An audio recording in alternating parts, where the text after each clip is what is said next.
a time to give thanks and a time to reflect on all the blessings that our community has received. We're mindful of some families continue to struggle, and so we pray your blessing on them.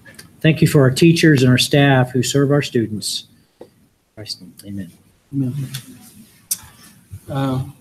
We call the meeting to order. Thank you very much for joining us. The first item on the agenda is with Dr. Clendenning and recognitions. Thank you, Mr. Butt. We have a full house today. We're excited to have everybody with us.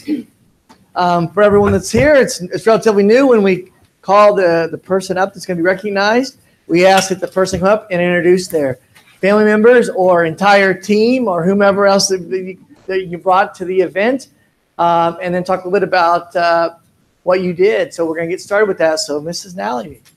First, we'd like to recognize Katie Yates. Is Katie here? Nope.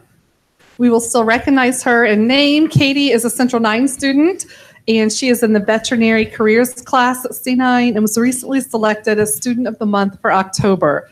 Before school even started, Katie sought out her own job shadowing opportunity and spent the summer at Hillview Veterinary Clinic. So we would like to have a round of applause for Katie in case she's watching on TV. Next, we would like to recognize Cassidy Rucker. Cassidy is a 4th grader at Needham Elementary. Would you like your entourage to come up with you? Sure. I'll tell you what, we're going to do that. Let's all go over that way. We'll have more room to get the picture. So we'll slide over by that big projector. Well, Cassidy is a 4th grader at Needham Elementary and was selected as the National American Heart Association Heart Hero. Cassidy will be representing the Heart Association on Facebook, Twitter, and in print ads. Needham PE teacher Lindsay Spalding submitted Cassidy's application. We're very proud of Cassidy and are honored that she will be representing the American Heart Association.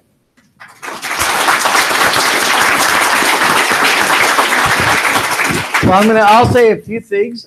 Just a few weeks ago, Cassidy was my guest on Superintendent's Corner. So we were at Needham Elementary, and we talked a little bit about how she was selected as that person.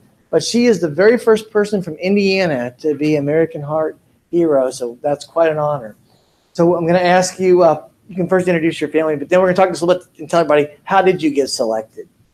Well, first introduce your family and your teammates, of course. Okay, so my mom is here.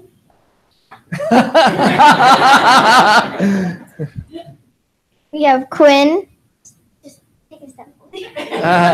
Gracie, Bella, Aaliyah, Paige, Addie, Emma, Ava, and Adeline. So how are you selected as this recipient? My mom and my PE teacher submitted a video of me telling my story. In the video, is it out now? Yeah. The video, yes. Yes. On my Facebook page and Twitter. Okay, so you can capture that. So let's get a picture. This is Mr. Vaughn. He's our board president. We're going to have him come up and stand right next to us, and we're going to get a picture for everybody. All right. Oh,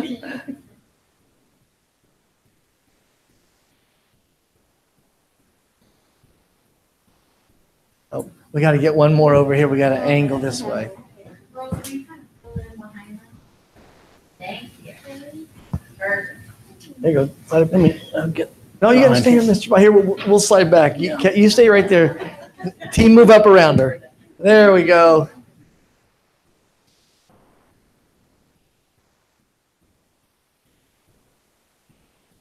Cassidy, I think you forgot your principal. Isn't he in here today as well? That's okay. Detention tomorrow begins right at 8 o'clock. Jessica, thank you very much. Congratulations. Quite an honor to have you here tonight.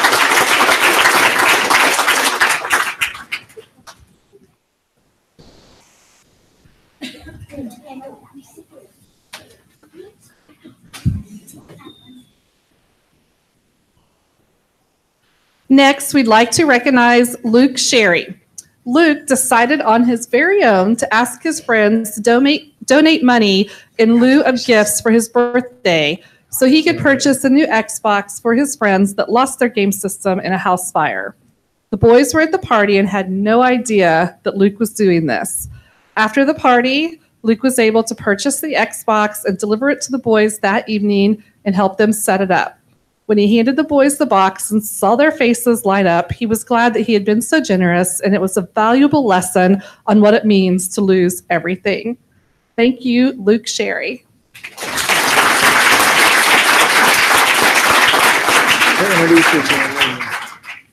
My mom is here, and my whole family is. My dad, my mom, my sister, my other sister, and Drew.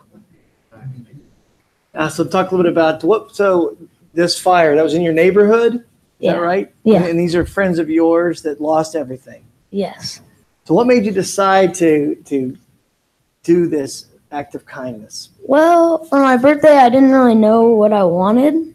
And, well, they wanted probably a lot, and all of their stuff got destroyed. So I just got them that. That's awesome. Congratulations. And that heart of caring will sustain you for many years to come. And so thank you for doing that. And we're going to take a picture, though. We got to get paparazzi here. We got to get in the back and your mom and dad.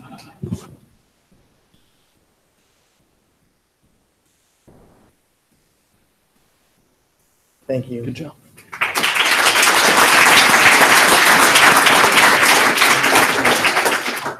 Then lastly tonight, we'd like to recognize members of the FFA Soils team. The high school FFA Soils team earned their way to the state finals for the area Soils Career Development event. The gold team placed 7th, and Mary Armstrong, McKinney Cheek, and Matt Frazier. If you're here, come forward.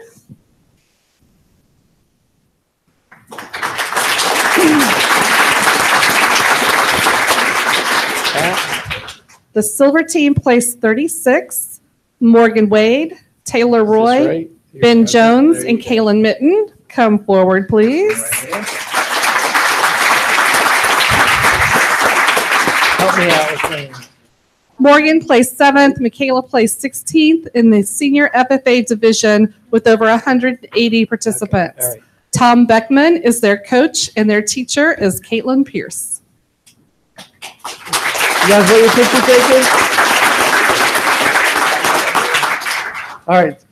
Coaches and teachers say no. We're going to stay in the back and take pictures. I'm going to pass the mic down. Please introduce yourself. Tell what grade you are in school, and what did you learn from your competition? My name's Matthew Frazier. I'm a senior. I've been doing this for, I don't know, I think 6 years. And through this, I've learned that this is what I want to do. So I'm going to go to college for soil science. Where are you headed? Haven't decided yet. All right. I'm Mary Armstrong. I'm a sophomore. I think what I learned is that you think that you can't do it. Like, I don't like soils, but I did fairly decent.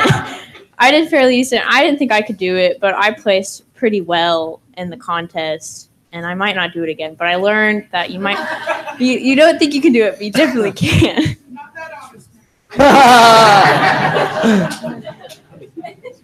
I'm McKinney Cheek. I'm a senior.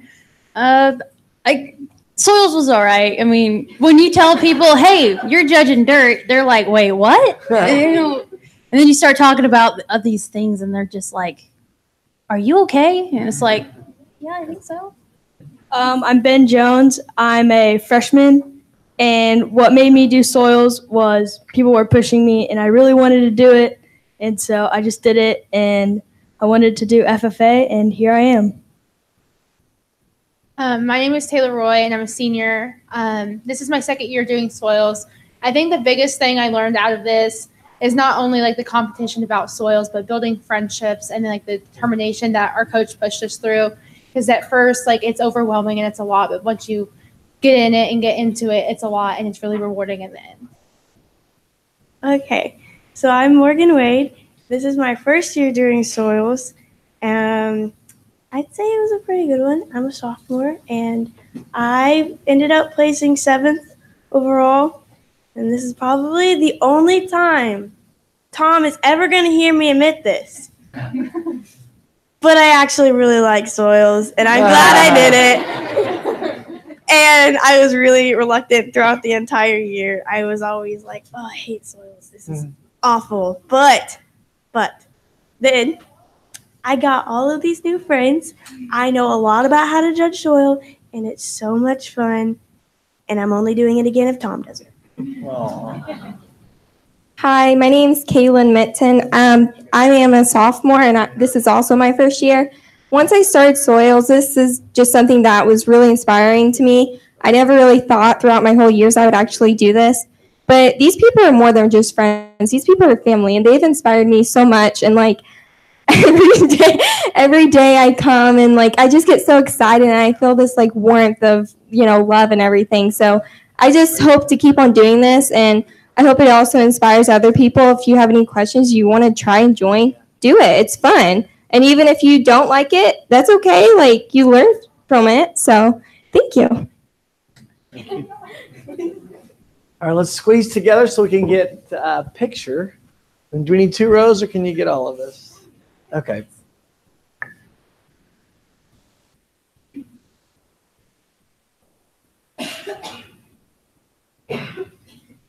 All right, thank you. Good job. Well, as the kids mentioned Mr. Beckman several times, he is actually known throughout the nation in helping train students up in this competition in soils. I know that a few years ago he had two different universities that competed against each other, and they actually went on to be some of the best students in the entire nation. And so Tom's tutelage has really propelled our kids forward for many years, and so we do say a special thank you to him and what he does to give up those hours. So.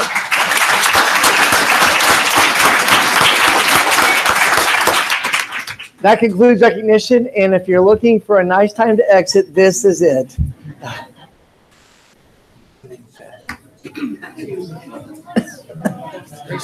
Bye, everybody. Did you guys play tonight? No. Have you let anybody score points anymore? Yeah, not many, huh? Are you guys? What's your record so far? 2 games, 3 games, 5. All right. Well, keep going. Bye. Thanks. See ya. Bye. Thanks for coming out. Bye. Are you guys sticking around? Oh. Oh, great.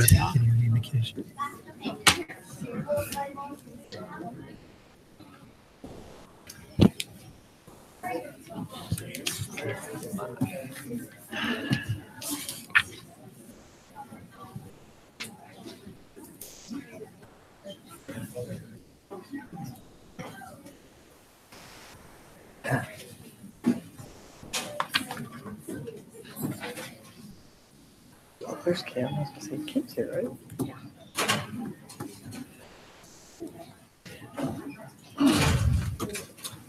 Well, of course, they don't know what they're going to be missing. Maybe they do. The next item on the agenda is for public comments. If you have anything you'd like to speak on, anything that is on the agenda, now would be the time to do so. Okay, seeing none. For the board comments, Music Council. We have not met. However, there are 2 calendar items to highlight. The choir, high school choir Christmas spectaculars, both December 6th and 7th. So put that on your calendar, as well as the high school band holiday concert on December 13th. So, okay, thank you. The Athletic Council. No update tonight. Okay, thank you. Legislative Council. I have no update. Okay, Superintendent Strategic Task Force. No update. Strategic Plan Projects. Okay, I'll break ranks. We have an update. Actually, the employer of choice subcommittees have been meeting. We meet latter part of this month to continue that on, and we still are on track to be back in front of you with a recommendation in March. Okay, thank you. Communication Committee? Yeah, we did meet and talked about the National School Public Relations Association's school communication benchmarks to see where Franklin School stands in that. We're going to review each PR practice, score it, and then set goals for how to improve. Okay, thank you. Collective bargaining? Want to recognize and welcome Tony Harris and Will Norton as the new leads for the FCTA. And I'd also like to extend a big thank you to Mrs. Kepner for the 2 years that I've worked on the collective bargaining. She's helped us both as a team really come together on that. So thank you and welcome, gentlemen. Look forward to working with you. Okay, thank you. Central 9, I was unable to attend last week's meeting. In RDC, there's nothing new to report there. Next item on the agenda is for the consent agenda. Move to approve. It's been moved to approve. Is there any discussion? Hearing none, all those in favor of the motion signify by saying aye. Aye. Opposed? Motion passes. Mr. Bott, we would like to recognize that Mrs. Henderson is retiring from school counseling services here at the high school. We want to thank her for the many years. And Mr. Rayhouse, I know, will have a tough time finding a replacement. She has big shoes to fill. She's done a great job in helping our school district. Okay, thank you. Next item then would be superintendent reports. Dr. Clendenning, the 10 expert presentations. Yeah, we have Mr. Cowan with us, and he is a teacher at the middle school, and we're excited to see him and hear his presentation. So, Mr. Cowan. Yeah.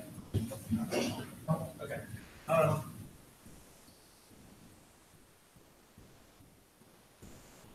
right.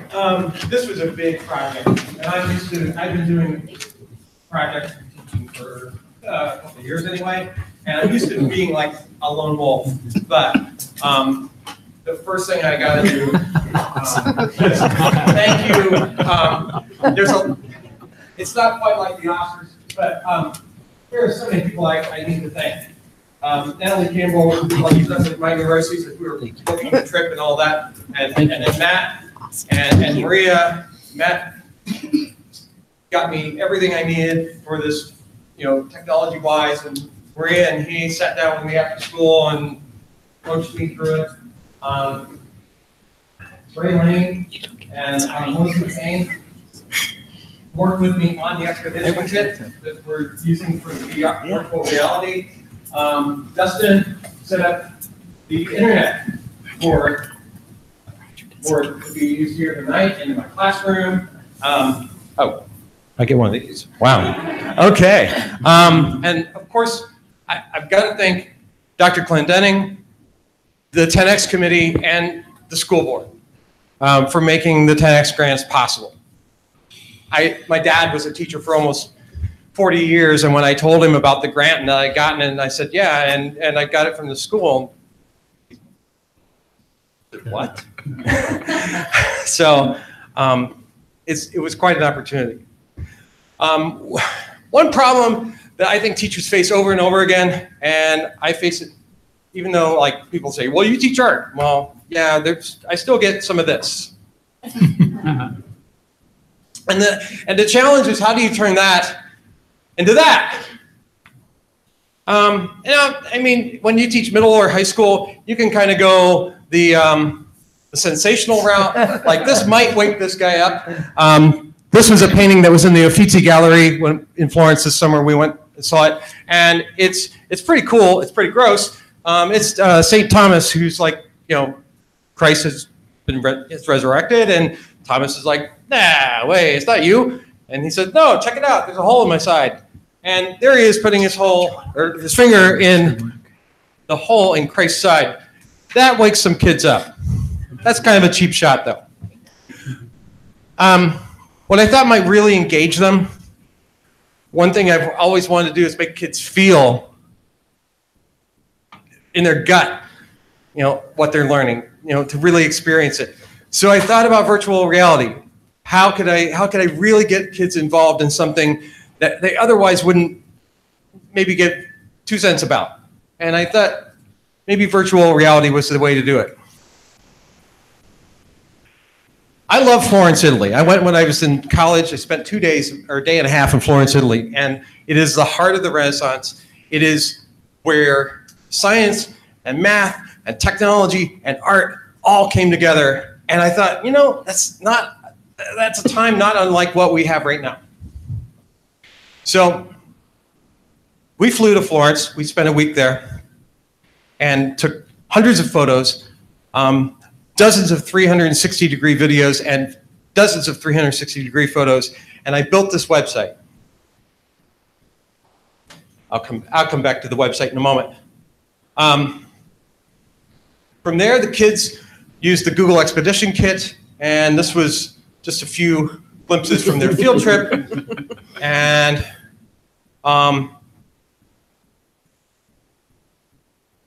this was a quote from one of my students, and I could not have prompted him to say better words than what he just. It felt like you were actually there. That's exactly what I wanted. On the heels of that, I'll get to that in a second. I find that with the Renaissance and with Florence in particular, there's so many rich possibilities for lessons. We can talk about drawing and painting, but we can talk about sculpture. We can talk about architecture.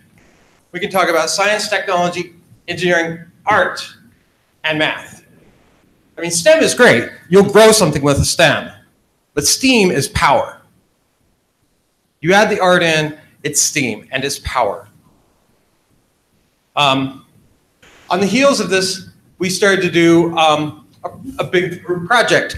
One of the most famous sites in Florence is the baptistry doors on the baptistry of San Giovanni. They're bronze cast, they're 20 feet tall, they're gorgeous.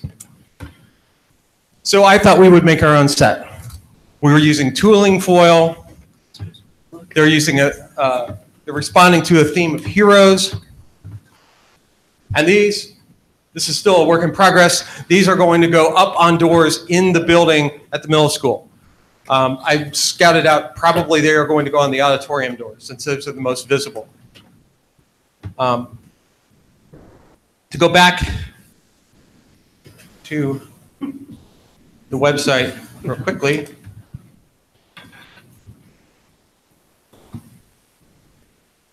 There are 360-degree videos on YouTube.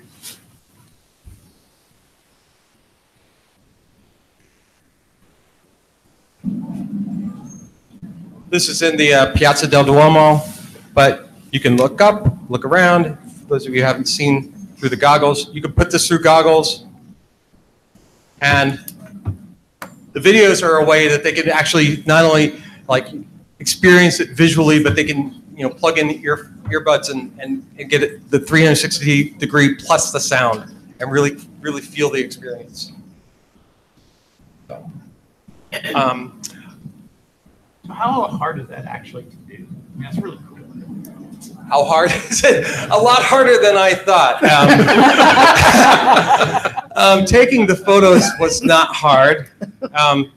Matt set me up beautifully with the camera equipment that would just do it. It was the editing and the rendering and putting it through all the computer processes that was a little challenging. And then finding a way to put it all together on a website.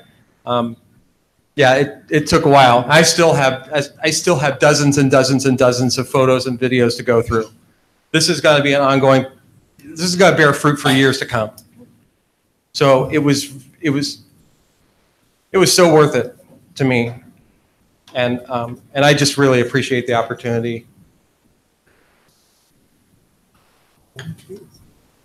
Any other questions? Or?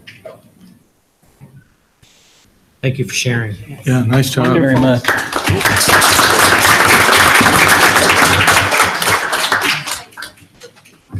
My wife. My wife, who was in my list of people to thank, and I didn't.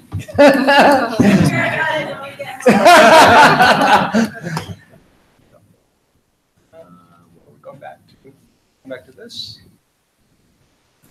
Thank you. That's great. Next item is School Nutrition Association Annual National Conference. Paula Fleener and Melinda Patton.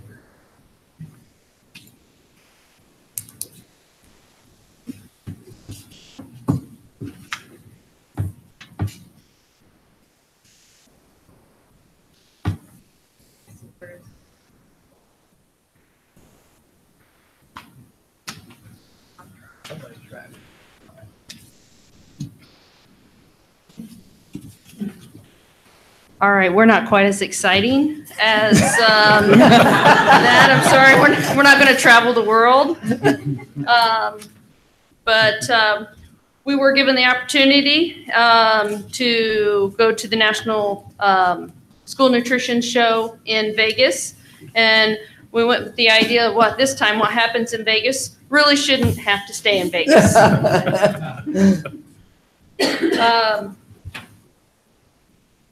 So here we come, just a couple wild, crazy girls from food service.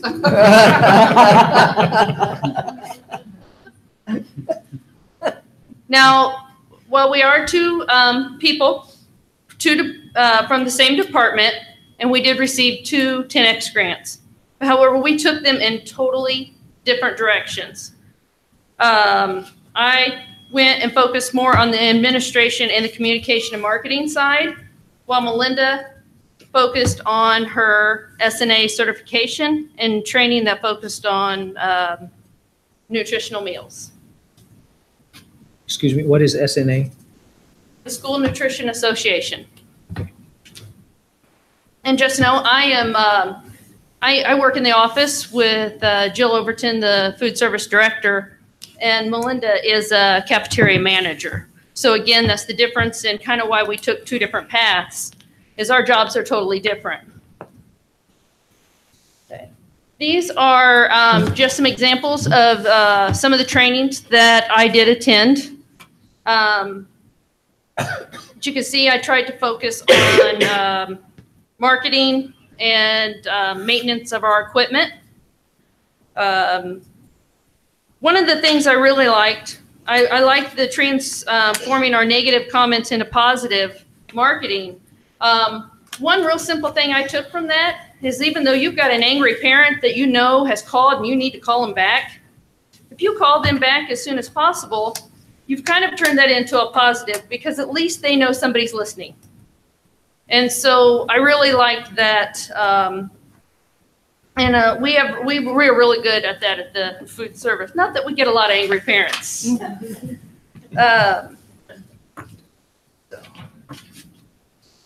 Some of the other things that I found interesting is with our social media nowadays, we really only have 8 seconds to grab somebody's attention. Past that, you've lost them. Kind of like I might have lost some of you. Okay. So right now, we are marketing to Generation Z. Believe it or not, they're pretty picky. They want their food customized. They want gourmet snacks that they see in stores. And actually, they're excited about healthy food.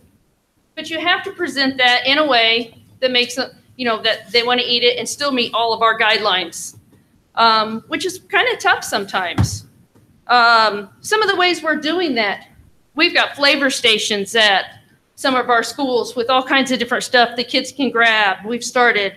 We're going to be offering some quicker grab-and-go selections that are more of what they might see at, you know, Qdoba or things like that.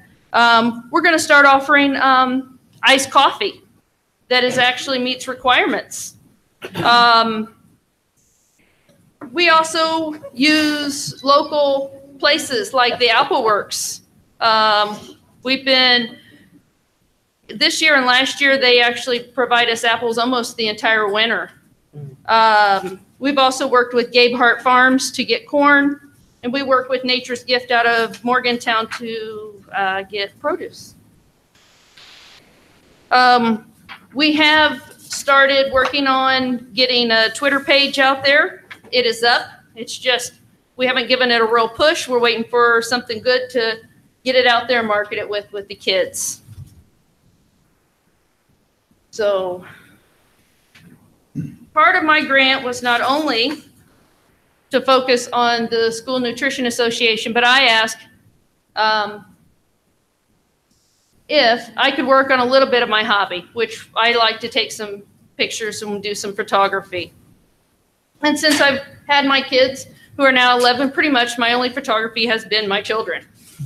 But it was fun. I took a helicopter ride, landed in the bottom of the Grand Canyon, and got to take hundreds of photos. These are just a few of those.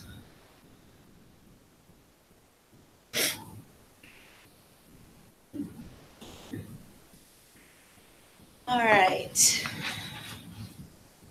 So my part was focusing on, I don't know, I work at Northwood, I'm the manager there, and we have a lot of kids that this may be their only hot, good meal, and our staff really strives to make sure that it's good and that it tastes good, and I think we do a pretty good job. The kids, green beans is our main favorite. They go, you make better green beans than my mom. I'm like, shh, don't tell your mom. But I wanted to go to Vegas to get training because I was a new manager. And I did receive my SNA Level 1 certificate. That was an 8-hour class. That was a pre-conference class that I took. And then also another class that I took was food allergies. Believe it or not, food allergies is a real thing. If you ever do not think that someone says that they do not, like they cannot have peanuts or they cannot have peanut butter, that's one of the main allergies that a kid has. And it's a serious allergy. I mean, a child can die in a matter of minutes, and that's very scary. And so I took that class and I learned a lot. We do have several allergy kits this year, and we have a special table for them. It's not labeled a special table. It's just one of our tables, and all the kids know that that's where they sit, and it works out perfectly. And then I took another class for crazy, easy scratch recipe ideas. Actually, tomorrow we're doing one, so anybody in the office would like to come take. We are doing a apple parfait, which she talked about, the AppleWorks apples.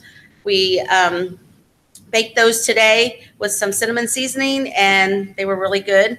So I can't wait to taste with the yogurt tomorrow. And then also I focused on the fruits and veggies because a lot of these kids, they don't get a lot of fruits and vegetables at home, I'm sure, because fruits and vegetables are kind of expensive. I know because I have 4 boys and my boys love fruits and vegetables. And some days I was like, whew, that's a lot of money for fruits and vegetables. But and then let's see. Oh, and one of my goals, I would love to do this. It is a mobile bus cafeteria because also in the summertime, we feed kids in the summer that may not get a meal, that may be their only meal. And it would be really awesome if we could get a bus that would be a mobile bus that we could get on that. But that's going to be a long-term goal because I did find out going to that class, it's quite expensive. So maybe my next grant, maybe that can be something. Okay, and yes. Oh, and here are some pictures. And I do want to thank the 10X Grant Committee because I told myself I wasn't going to cry. These kids are my life. I love these kids. I'm working with one little boy right now. And he's got my heart, and a lot of them do. And these kids, they just want the love. If you show them the love, you're gonna have a friend for life. Because a lot of the kids, like I think a couple of years ago, we had one of the guest speakers, and he talked about his favorite time was at lunch. And I want kids to remember, oh, the lunch ladies, but we're more than lunch ladies. We're moms. And we did. With my 10X grant, I wanted to bring back some fun stuff for the kids. And so with that, the picture of the ladies up here, I got T-shirts for all of us to match to wear for lots of love. It was the school lunch week. It was actually the week that we were on fall break, but we celebrated the week after. And it also was National Farm to School Month, and it was radishes. And believe it or not, kids love radishes. And that's one of the things that Etta puts on the salad bar almost every day, and they're gone because the kids love radishes. And then also I wanted to give away gifts. And so I asked that part of my grant be some money to give away gifts. So each day we gave 2 kids per class every day gifts. And so that was about 50 gifts that were given out each day. And I want to thank y'all for that. And let's see. And then here's some fun pictures of it was a lot. There was a lot of booths because you could see everything there. Like she said, she went for the food, the equipment side, and there was tons of equipment, tons of new items, and then the egg right there. That's one of the kids' favorites meals that we brought out this year. It's called the Dinosaur Feast, and it's basically a hard-boiled egg, a cheese stick, and some grams, and the kids love it. And there's just some fun pictures that we took. We had a good time, and it was long, lots of walking, and then yes, we found out Carrot Top wasn't a culinary show. But it was great fun. Thank you for the opportunity. Wow, that was awesome. Good job.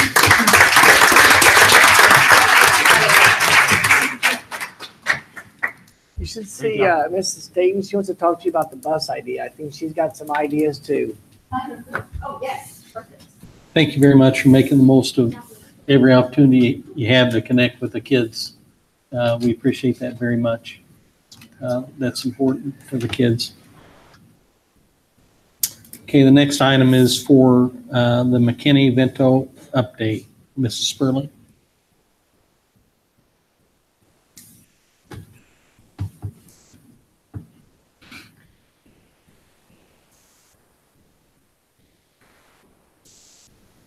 Hello, can everybody hear me okay? Just want to make sure.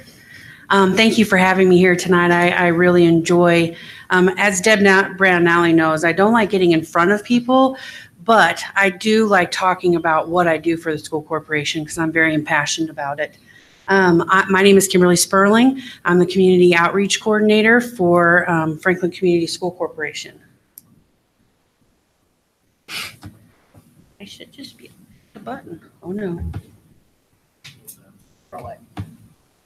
Not wanting to scroll. There it goes. Sorry, I was like, I'm scrolling, it's not scrolling. I'm not going to read through all my definitions. Those are things that you guys can peruse through. You might also hear my title referred to as the McKinneyVento liaison. And with that, I work under a federal grant under the school corporate, under the Indiana Department of Education or the Department of Education as a whole.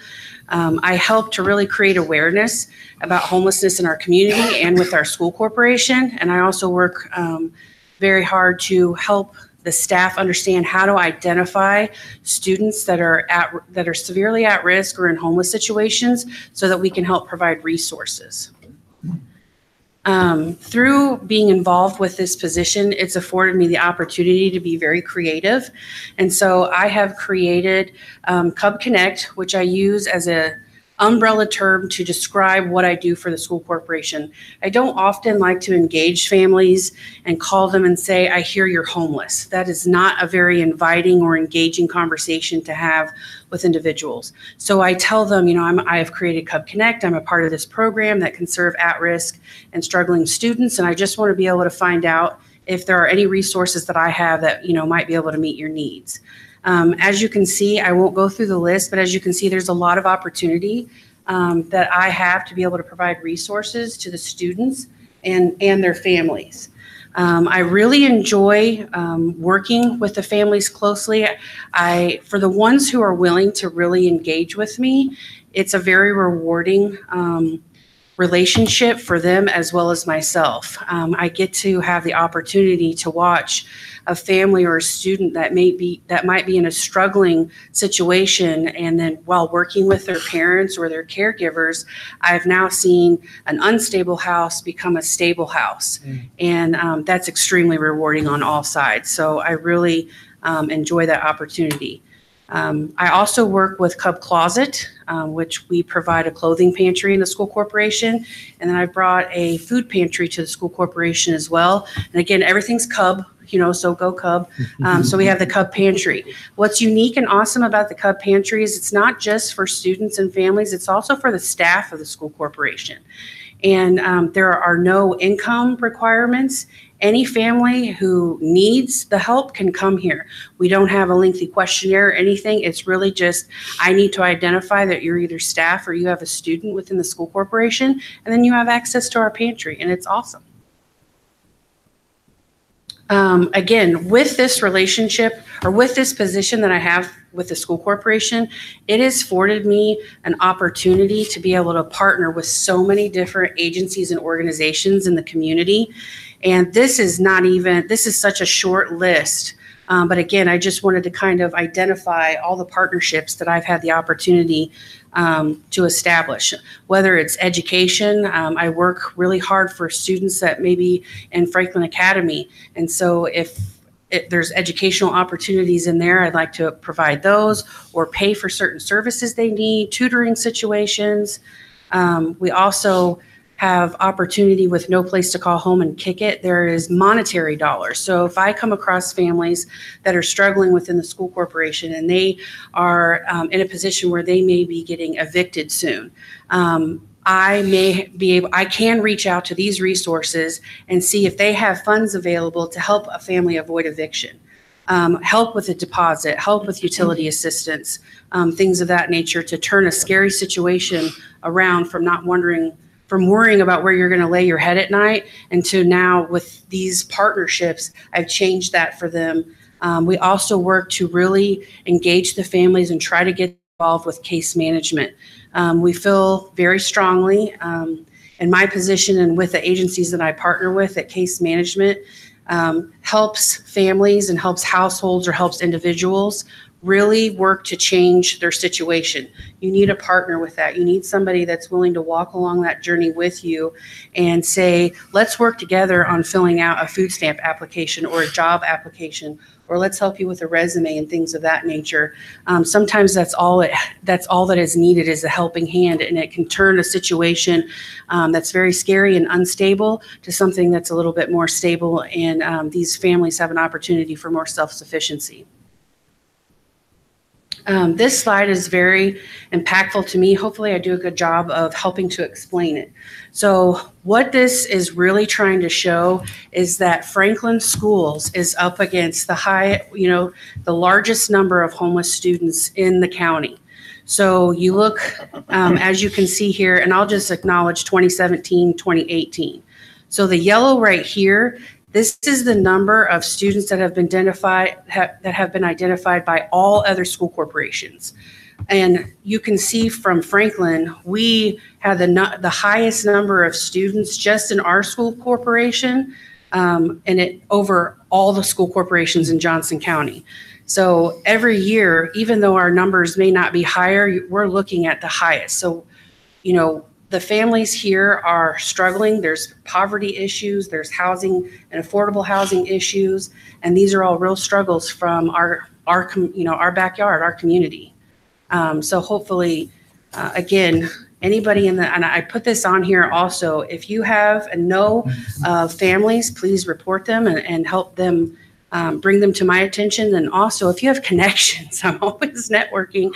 If you have connections in the community that you could let me know about, or volunteer opportunities, because again, I firmly believe it takes a village to accomplish all the goals I have for the school corporation, as well as in our community, and helping our families achieve stability. So if there's anything that anybody could do to help that along, I would greatly appreciate that. This is just looking at our school corporation for 2017, 2018. We identified 259 students that were in a homeless situation, and this talks about their housing breakdown. In the Franklin Community School Corporation, we pretty much see doubled up. That's predominantly the highest numbers. And for those of you who don't know and are unaware, doubled up means that, let's say, I'll use you, Mr. Mercer, as an example. My family is struggling and becomes in a homeless situation. Mr. Mercer opens up his doors and allows me and my family to move in with him. But let's say Mr. Mercer, he doesn't really like me very much, and he decides, you know what, that Kim's got to go. And so I've now found myself and my family in a homeless situation again. Not that he's a bad man at all, and he would never do anything like that ever. But that's the definition of doubled up. I don't have I don't have access to his home unless he gives me access to his home. His home is not my home. It's just a pit stop for me and my family in order to become stable. And so that's predominantly the highest number of individuals that we see in our community is doubled up. We do have families, unfortunately, that live in hotels and motels.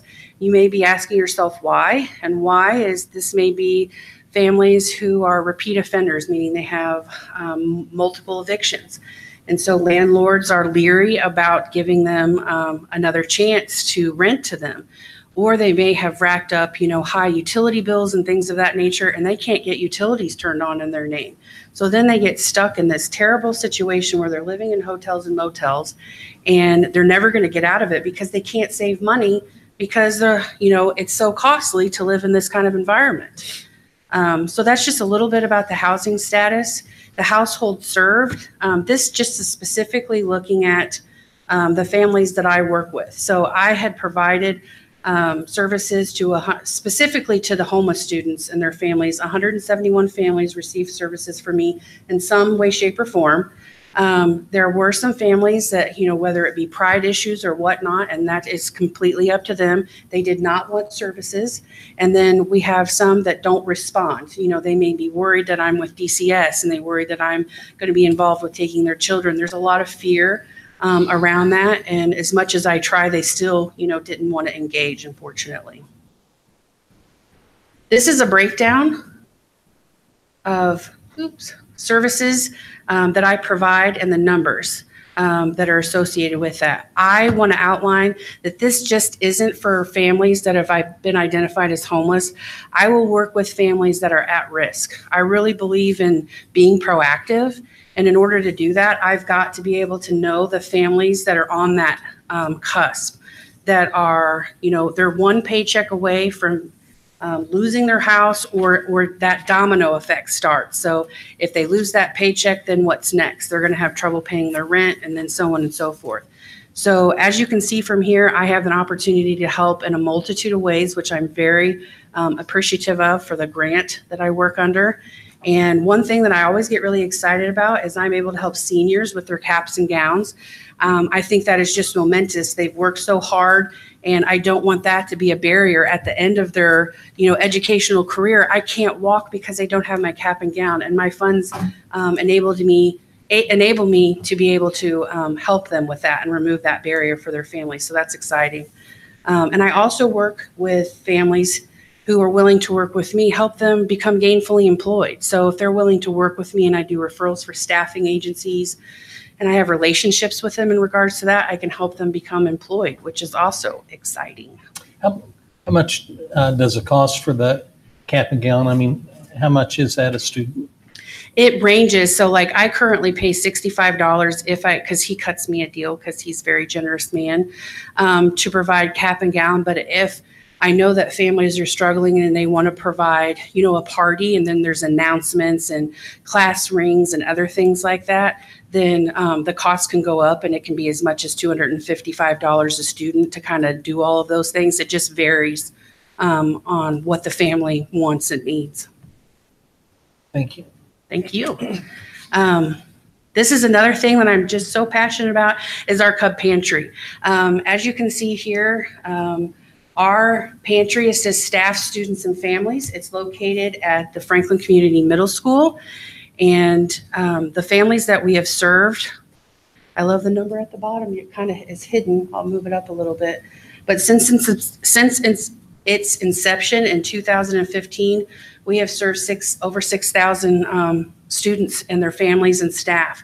And I just think that's remarkable. that we are able to provide that resource to our community. And when I say community, I mean the school district. You can see here that we have risen and our numbers are going higher every year. And then in 2018, I just wanted to report where we're already at. We're not even in the school year that far, and we're already at 283 families that are served and 1,002 individuals included in those households. So I think that we are definitely going to break the barrier from last year. This is just a little picture. I do want to talk about these beautiful people in this picture. These are women. A lot of them Jill knows and Paula knows because they work for food service. And then Monica Kuhn, who works for, or Monica Anderson, I'm sorry, that's her maiden name, I apologize, who works for Franklin Middle School as well. These ladies have pretty much been with me for the last year. I mean, they come religiously every single month there was a time when we couldn't get volunteers, and they stepped up and they come every single month to provide services. And this is after a long day, and they have smiles on their faces, and they do a wonderful job of engaging and making our families and students feel comfortable.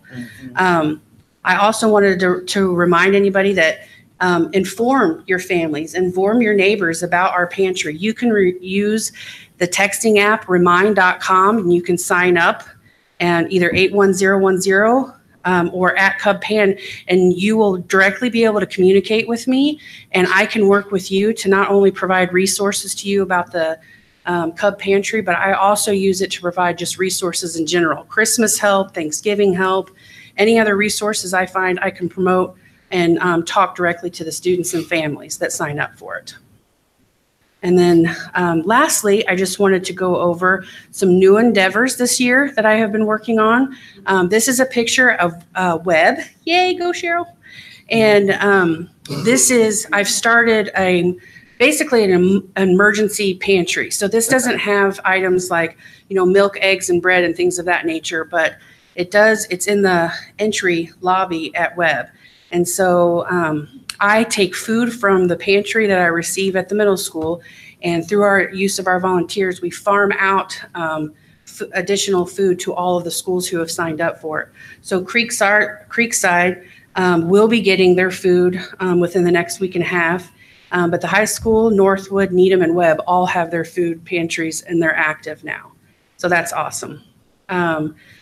Another thing that is new is I have reached out to all the McKinneyVento liaisons in Johnson County, and I have started a monthly meeting with them where we can collaborate and we can educate one another about ideas that they use in their school that may be cost effective, or ideas that I haven't thought about that helps identify students or future resources and things of that nature. We had the first meeting last week. It was overwhelming response that they enjoyed the meeting, that they learned so much from it. Now they're wanting to recruit me to do trainings in their school corporations. That's not happening, but I will educate them so they can go back to their schools and do that. So that's been very beneficial so far, and I'm excited to see where it's going to go and what opportunities it might offer to our school corporation. And then also, Kate Peterson, she is the county DCS director, and DCS stands for Department of Child Services. And she will also be attending those monthly meetings with us as well. And what's awesome about this is a lot of times school corporations, guidance counselors, you guys know, you have to call the 1-800 number. You don't have a direct relationship with somebody to talk to somebody to kind of walk through a child abuse situation or child neglect situation. And now we have this opportunity to have somebody, she is willing to either we can communicate directly with her, or she will give access to other staff that we can have somebody to kind of walk through those situations to see, does it warrant a phone call? Does it not warrant a phone call? And then she's also going to be able to provide a litany of resources and information that we're not privy to. So again, excited to see where this relationship is going to go.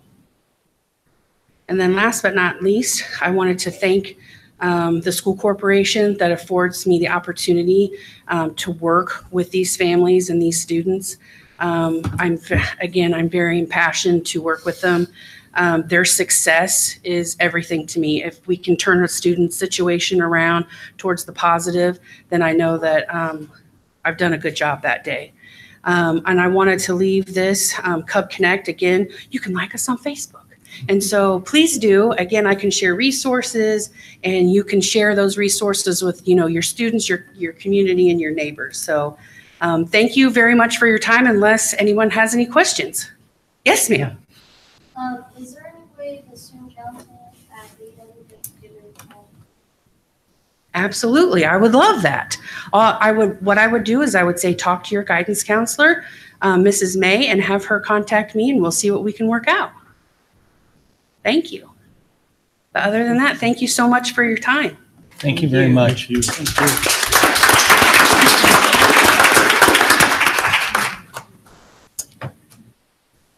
The next item on the agenda is for the Essential Skills Project. Dr. Clendenning. Thank you, Mr. Vaught. Over the past 6 months or so, actually 8 months, we've traveled looking at essential skills inside of the domain of special education. We are partnering with Steve Guerra, who's going to talk about the project and the journey that we've been on, and kind of share the culminating activities from this. We did use our systemic structures to help us, and today we're going to learn more about the journey and also some takeaway action steps. So, Mr. Guerra. So, good evening. My name is Steve Guerra, and I'm here with Mindy Stanton. I'm going to let Mindy kind of kick it off and set it up, because I'm not sure if everyone here is familiar with the Essential Skills Program. So anyone who is in Franklin schools, essential skills are those students who have the moderate severe disabilities. They're, you know, the 75 kids in our district, and I know it's a low number, but they have the highest needs. And so based on that, we have this ongoing quandary of how to provide the services that they need at school with the resources that we have. So this committee was to look at that and to try to highlight what our gaps were and to figure out ways to address those. And Steve's the one who had the whole process. So that's what we'd like to do today, is set up, you know, what did we discover and what was that journey of discovery to remediation? And then, as Dr. Denning said, you know, where is it now? So we had a steering committee. It was one of the first things we did, is put together the great minds closest to the problem to kind of come together and identify what is the situation that we're trying to work on. And so we're going to give you that story now. The first thing was kind of reflect back. How did we get to where we are? And what we learned from that is that the special education program, Essential Skills, had grown pretty dramatically over the recent time. And the growth of that actually kind of swamped the strategy. And so resources found themselves to be more reactive in nature than proactive in nature. And less time was devoted to maintaining the strategy, growing the strategy, and was more, the energy was put towards keeping up. So beginning of this year, 2018, Dr. Clendenning began a strategic shift. We were looking at staffing and structure, bringing in outside minds to get a fresh point of view. As you saw in the previous slide, a steering team was formed, and even plans rounding up for more broader stakeholder involvement, which involved educators and principals and parents. The next part of the journey was looking at, well, what are the things we're actually doing? What are some of the activities that are taking place for the Essential Skills Program? And then let's review those prior actions for their effectiveness, the results, and the issues. What we were really trying to do is grasp the current condition. Then we analyze those activities for the results and cause and effect relationships. What was working? What wasn't working? What might we be able to do about it? Essentially, we were trying to learn what was going on so that we can make informed decisions about what to keep doing more of or make some changes. And then finally, we applied that learning to adjust the current strategy. And what we ended up with is the 5 pillars that you see here, some of which were just modifications of existing strategies, some of them which were new entities. The 5 pillars are then broken down into a plan that was going to be then strategically deployed.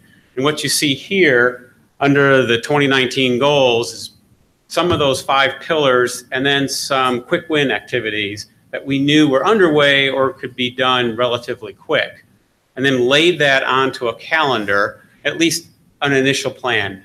And the beauty of plans is new information comes in, you start to realize what some of your assumptions are, and those plans have to continually be adjusted. So that was part of the strategy, is to give it that agility. So under the 5 strategic pillars, those are then stratified or broken down into plans and measures. Some of the high-level measures here, the things we would measure to tell us, hey, the plan is working or the plan needs adjusted, then get cascaded down into the detailed actions. So just an example, we can double-click on one of those, and you can see how that breaks down. So for example, this one was student expectations, and that was the pillar that we had. And we looked at what we're doing to support those plans. And, you know, are we doing these things correctly? Do things have the right weight?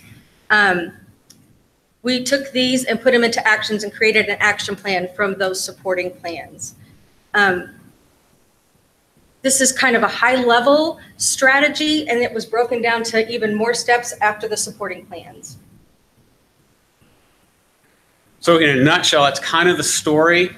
If you're familiar with the MAIC process, Lean Six Sigma, define, measure, analyze, improve, control, this isn't really that different.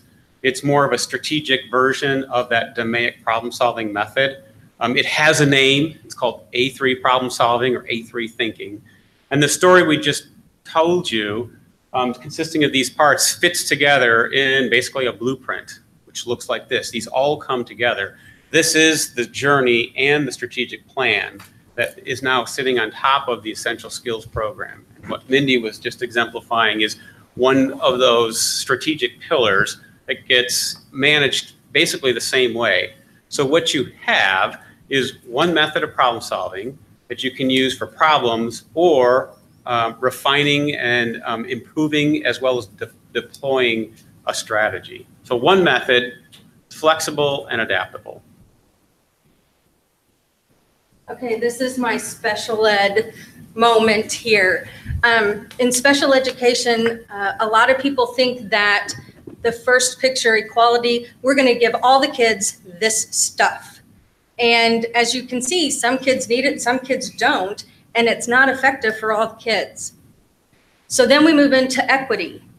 Everybody gets the supports that they need. That's the part where the kids say that's not fair. No, it's not fair, but it's what people need. And as you can see, our 3 friends there can now all see the ball game. But the problem is they're still behind the fence. So the last one, the elegant version, which that's Steve's word, all 3 kids can see that game without those extra supports. So we've taken away the barrier of that fence and been able to address the inequality and the inequity by making it available to everybody. So, and if you notice, there are fewer resources for those kids. They don't all need a box now because our environment is set up into a way that it's friendly for all kids.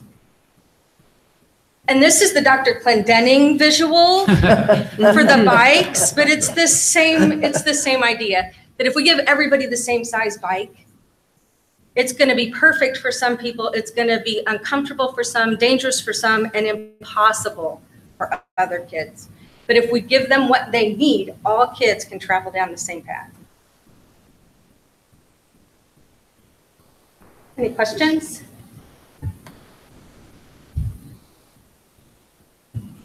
Thank you. Thank you. Thank you very much.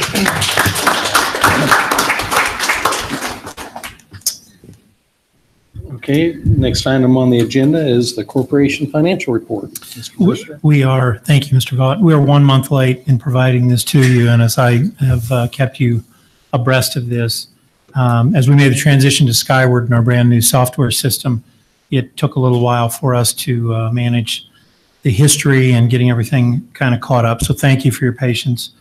We do have a pretty good snapshot of the way that the end of the year will look. It probably will come as very little surprise to the board members, as they've been here a long time, to note that transportation is upside down, going to be upside down. We are anticipating at this point, if I had to guess to a dollar amount, $263,000 upside down at the quarter quarter-end board meeting at Northwood coming up latter part of this month. We are going to recommend moving $350,000 from rainy day to cover that. I don't think we'll use all of it, but if something goes awry between now and the end of the year, we'll certainly have it. Capital projects also upside down. However, when we get our tax draw, that should be in the black, north of $700,000. Still got a bit of an issue with textbook rental. Hopefully that will be in the black back by the end of the year. We'll either have to artificially do that or we'll have collected enough money to be back in the black. Our tracking on our general fund, our goal for this year is to finish the year at least 8.5%. Looks like we'll make that. So that one's moving along as was expected, and that's just a bit of a snapshot of where we're at this moment in time. Be happy to entertain any questions you might have. No questions. Thank you very much. Thank you.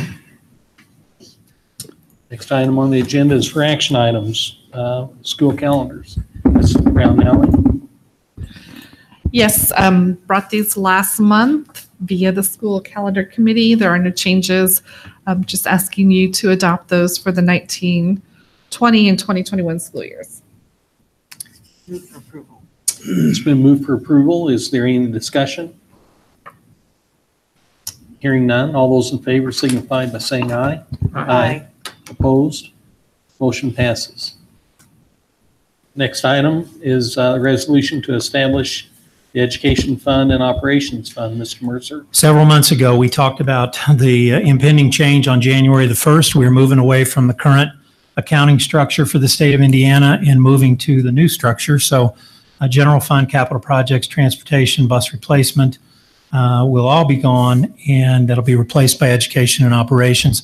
This is the first formal step to making all of that happen. I will be back next month to talk to you and review a little bit about what's going to happen as of January the 1st. But we have to get a couple things out of the way. The first one is a resolution to establish the Education and Operations Fund, which authorizes my office to be able to establish those. You might recall that we built the budget for 2019 with education and operation in mind.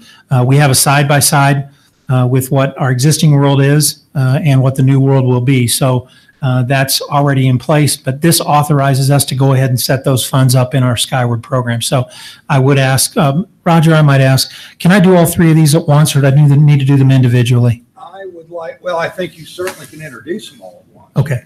But I think I'd like on these, since we're at the very beginning, I'd like to see the board act on each one individually. Very good. Each resolution. Okay, thank you. But they can all be introduced at the same time. Okay, so the second one then, the resolution to establish initial funding for the education fund. There's an amount of money that we will eventually move. This is the resolution to establish that funding for that particular fund, as well as the third resolution, which will establish the initial funding for the operations. Again, next month, I'll provide you with some more details, give you a snapshot of January and beyond in 2019. Every month, we will come back and ask to move some dollars from the education fund into operations, and we'll do that until we kind of sort out the world. That may move to a quarterly request, but initially, once we get past this and move the initial money, then we'll be back every month to request a little bit of movement of dollars. So I would request your approval of each of these resolutions individually so that we can go ahead and get these set up. Okay, thank you. So for the resolution to establish Education Fund and Operations Fund, do I hear a motion? Move to approve. It's been moved for approval. Is any discussion? Hearing none, all those in favor signify by saying aye. Aye. Opposed? Motion passes. Next is the resolution to establish the initial funding for the Education Fund. Move to approve. It's been moved to approve. Any discussion? Hearing none, all those in favor signify by saying aye. Aye. Opposed? Motion passes. The last one is a resolution to establish initial funding for the Operations Fund. Move for approval. You're on a roll. It's been moved for approval. Is there any discussion? Hearing none, all those in favor of the motion signify by saying aye. Aye. Opposed? Motion passes. Thank you. Thank you. Next item on the agenda is under discussion items. renaming of the FCHS baseball field. Mr. Doty? Thank you, Mr. Vaught. And thank you, school board, for allowing me a few minutes of your time. Good to see you all. It's been a while. Nice to be back. I'm here along with Coach Firebend, head varsity baseball coach, and to start the discussion, ultimately seek your approval for renaming the baseball field Mercer Field. Obviously, you know, Jeff Mercer will be retiring at the end of this year, and with his family and his leadership, his family's dedication to the Franklin community, his leadership for this school district, and his kids all went through here and played baseball. We think it's fitting that we name our baseball field Mercer Field. So we convened, I think, according to the school board policy, we need to convene a committee. We did that. Coach Firebend was part of that. Dave Thompson, a longtime community member and supporter of our baseball program, was part of that. Former school board members, Dr. Bullington and Mr. John Wales, were also part of that. They all think this is a great idea and would love to see us consider this moving forward. So with that, I would like to open it up for discussion. Mr. Vaught. Go ahead. I do have one comment. On the policy 7250, it states the naming process. And one thing that it does state is that in the past, there was an extended period of time of separation from employment. I would ask that the board remove that. We do have in the policy that the board sets forth and able to set aside some procedures. I would request that we set that procedure aside for the number of years of separation from our district to allow the name Mercer Field to be voted on at next month's board meeting, and that would allow us to enter this spring with a new complex name. I think, though, what you need to do is move to amend the policy to delete the years of separation requirement, rather than make a motion to make an exception to the policy, not observe the years of separation requirement, and then once you've done that, the policy immediately kicks back in. I really would feel more comfortable if the policy itself were amended to remove the years of separation requirement for naming all athletic facilities. So to comment, okay with the instructions to move forward. However, I think the comment is relative that might alter your opinion would be that it isn't necessarily naming this after Jeff in terms of his departure of employment. You got a couple of compounding additional factors in terms of his son Daniel, whom was certainly destined to be a Division I baseball player who died while in high school. Son Jeff, who's been gone for quite some time, who is now a Division I coach at Indiana University. So I understand what you're saying, but I want to make it probably clear that we're not naming this per se after Jeff and his departure. Well, if that's the case, then you don't need to amend the policy at all. And if you're viewing this, it's unnecessary. That if you're viewing this as the years of separation beginning with the first Mercer, then I'm assuming there's been enough years since then that doesn't run afoul of the policy, in which case there's no need to amend it. There you go. Or make an exception to it. I just wanted to make note of that if anybody did have questions. I think it's good clarity. So with this, then we would, the period of time before the next meeting would allow for public input. We're going to have actually two times. One would be on November 30th when we meet for the school visit to Northwood Elementary. We'd have a period of time for that. And then also at the next school board meeting, we have two separate times. Okay. All right. So we will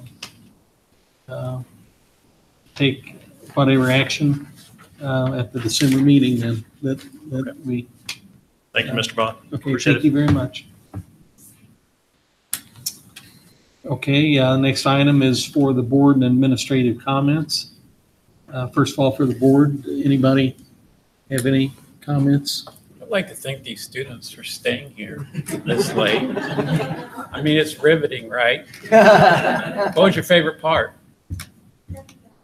Okay, I thought so. I saw him get excited about iced coffee. I'm thinking coffee with the superintendent, right? That's right. And we would like to congratulate the board members elect for your win this Could we last please, week. could we please introduce them? They've never met each other? I don't know.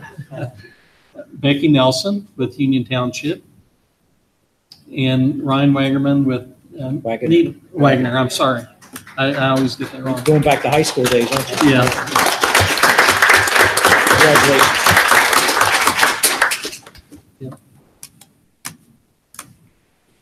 Anything else? Okay. I'd make a quick comment, Mr. Vaught, and on behalf of our family to Bill and Ryan and Dr. Clendenning and the school board, we're humbled and honored. It's almost embarrassing to receive an honor like that because they don't come along often, and my family is humbled beyond belief. So thank you very much.